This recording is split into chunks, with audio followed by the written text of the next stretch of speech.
Thunderdome is a hackathon or game jam. At the time the first Thunderdome happened, ARAM was already a thing built by our community, and it was something that dozens of rioters were playing every day. We loved playing with the house rules of only going down mid lane in Summoner's Rift, but ARAM as a custom game had some problems. It was just kind of frustrating to set up. You had to go through the custom game browser, you had to make sure everybody knew the rules, you had to make sure people respected the rules, but you could never really guarantee that you would see it all the way to the end.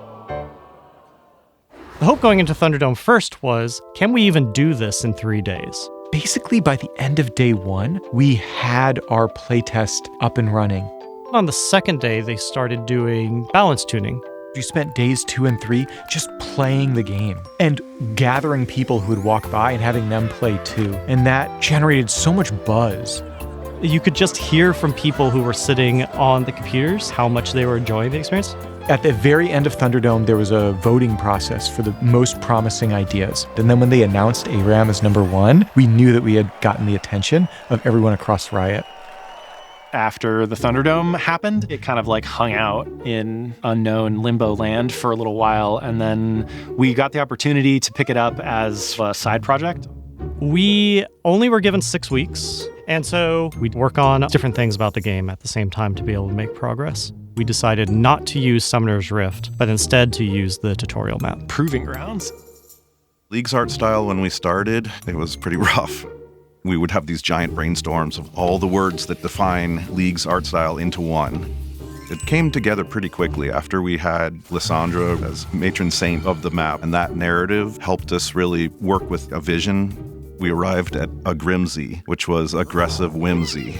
At that point, our concept lead, doing some random sketches on his desk of this ball of fluff that was kind of round, mostly a mouth with a heart on its belly. People really liked this little creature. When we pulled them in as gameplay features, we used minions to kind of represent the poros. So they would do funny stuff for a while. They would block skill shots, the Nexus laser, also targeting poros for a while. When Snowball became a thing, poros would follow you around if you had charges of the Snowball spell. So you could kind of get this little poro train going. Our designer would just throw more and more poros at it. It's like, oh, maybe there should be a poro in this bush. Oh, maybe there should be a poro over here. Oh, maybe there should be a poro in the rafters. These little fuzzballs, this is how we make this game whimsical and fun while everything else is going on. When ARAM started development in earnest, I was more foolhardy than fearful. Yeah, we just like change the variables in the code, we do a few tweaks here, change some numbers, I'll be fine. Yeah, no.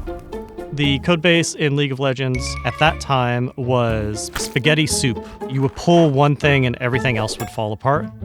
About week 3, we were still pulling our hair out to try and convince the stupid engine to let us have only a single lane with minions on it at a time. There were issues with the map just being longer than Summoner's Rift, and that changed the timing of a whole bunch of things. We tried to make things more balanced by changing the amount of gold that the player would get ambiently, and that was throwing off the balance of characters.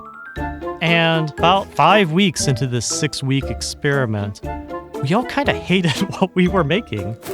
Playtests were not fun. We couldn't figure out what was going on. And I remember on a Tuesday night, we went in and it was like, well, I don't know, let's drop the death timer by 2 seconds at every level. And it was like flicking a light switch. It all just started magically working. Something about that small of a change meant that players were getting back to the fight in the right amount of time, but there still was a window to push when you took down a team, that minion waves were lining up more so you weren't always just running down by yourself. I've never in my entire development experience seen a single number change of such a small amount have such a big impact. We did a playtest the next day just in case we were on crazy pills, and it was still fun. For that last 4 or 5 days, we just burned down as many bugs in the game that we could and got it in a place we could ship to players. Players were surprised. It was kind of just shadow dropped in the patch. We didn't even refer to it as ARAM at the point. We weren't sure what to call it because we didn't want to call it the Proving Grounds anymore, but we did end up calling it the Murder Bridge for internal playtests. It just stuck.